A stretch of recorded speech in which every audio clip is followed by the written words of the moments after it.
A video came out recently made by Satin Mad Pun? Satan Mad Pun? Let's go with Satin. Entitled, Harry Potter is Garbage and Here's Why. You should all go watch it. It's a solid video essay made by a small creator, and I think it deserves more exposure.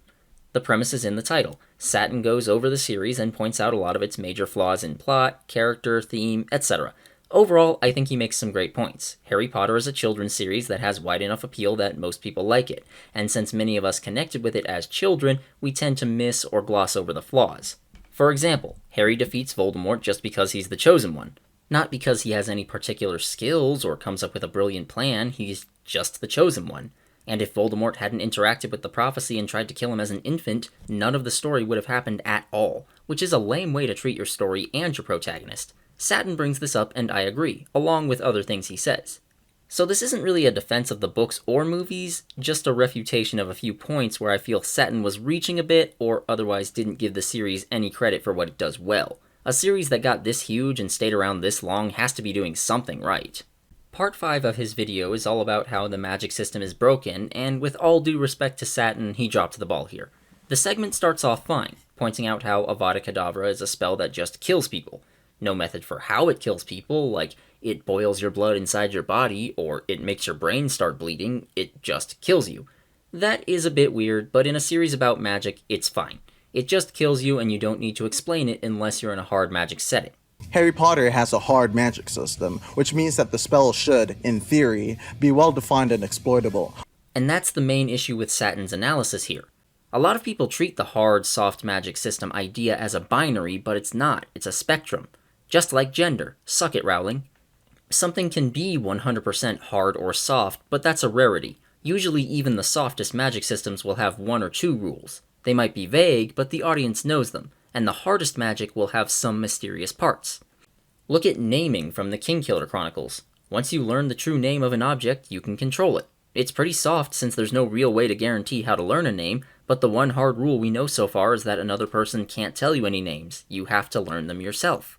On the other end, there's Elantris, where magic is accessed by drawing runes called aeons. Each aeon has to be drawn very precisely so it can properly draw upon the magical energy in the cognitive realm. However, only Elantrians, people born with powers, can use aeons. But if the power is accessed through symbols, then why can't everyone use it? This isn't a plot hole or inconsistency, it's just something that isn't explained, at least not yet. While this is much more on the hard side of the spectrum, it still has some soft elements to it. The point is that magic systems are not binary, and the hardness is based on how well the audience understands the rules. Even if Rowling claims that she's spent a lot of time working out the limits of magic, we don't know those limits. Sacrificing yourself to protect someone else casts a spell of protection on them with love. Okay, makes sense, but what if you try to sacrifice yourself and survive? Would that still give them protection? After all, you're still making a sacrifice out of love. Where do the spells get their energy from? From your body? From another dimension? When you transfigure something into something bigger, where does the new mass come from? None of these questions are answered or even hand-waved. They're completely ignored. HP's magic is not properly understood by the audience, therefore it's a soft magic system with a few elements of hardness. Wizards can't do much without their wands as a focus, you can't raise the dead, and you have to say a spell's name to cast it are a few examples. Assuming that Harry Potter is a hard system and then seeing soft elements as a failure of writing is a huge misstep in analysis. That misunderstands how magic ties into stories and how they can be utilized to create different emotions in the audience. Though I do agree that HP's magic system makes the fights and action scenes dull, since it's just bad guys spamming one attack and good guys blocking or dodging while they fire off their stunning or disarming spells. Because, the good guys can never kill anyone, not even Wizard Hitler, they have to trick him into killing himself. That's something at least the movies did better. Voldemort breathes fire and throws swarms of broken glass, the Death Eaters turn into puffs of smoke and fly around. It gives the duels a sense of speed and power. If nothing else, it's visually interesting enough to work properly for action scenes and make them exciting in a way that they weren't on the page. The one other issue I have is when Satin says that the series has no value beyond wish fulfillment. Since its purpose is escapism, it doesn't find much time to say anything interesting about the human condition, philosophy, society, etc. That's missing the point. The escapism and wish fulfillment is the primary reason that the books were so successful. Kids loved the idea of being taken out of their dull lives and into a land of magic and adventure. The story was nice, but it was always secondary. Why do you think every book starts off with Harry and the Dursleys on Privet Drive? It's so we can get absorbed into the banality and occasional awfulness of real life before we come into the daylight that is the wizarding world.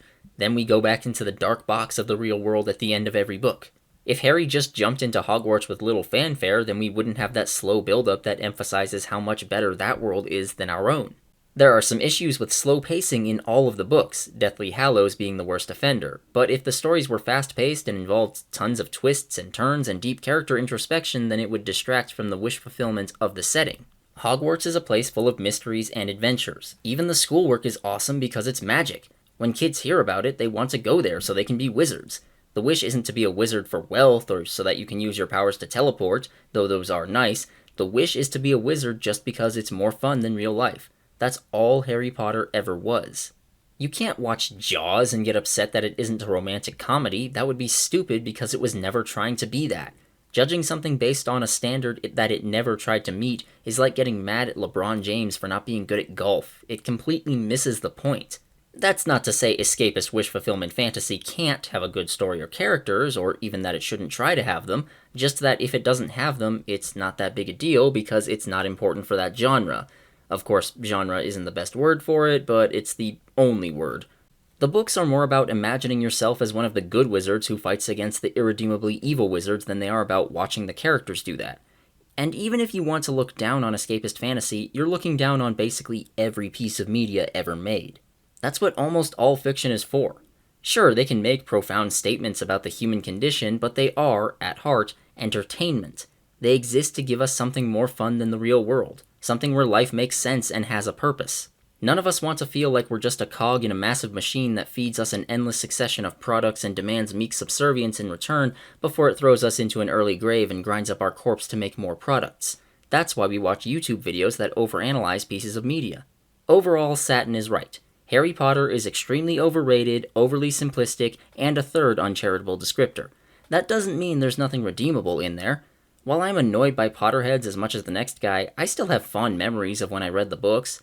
I watch the movies from time to time too. Turns out, good acting can pull mediocre writing up to a higher level. Rowling is still a TERF though. As always, thanks to all of my patrons, including the $10 and up patrons, Apo Sabalainen, Alex Humva, Ashley Watson, B. Quinn, Brother Santodes, Christopher Quinten, Emily Miller, Evan Stegall, Joel, Johnny St. Clair, Madison Lewis Bennett, Ronnie, Tobacco Crow, Tom Beanie, Topher Wheeler, Vacuous Silas, and Ve Victus, as well as, all the other names on here. You guys are pretty great, and I appreciate you watching, so please rate the video, comment on the video, and subscribe so that I don't, get pulled down into the depths of obscurity. Yeah, words are hard. Bye.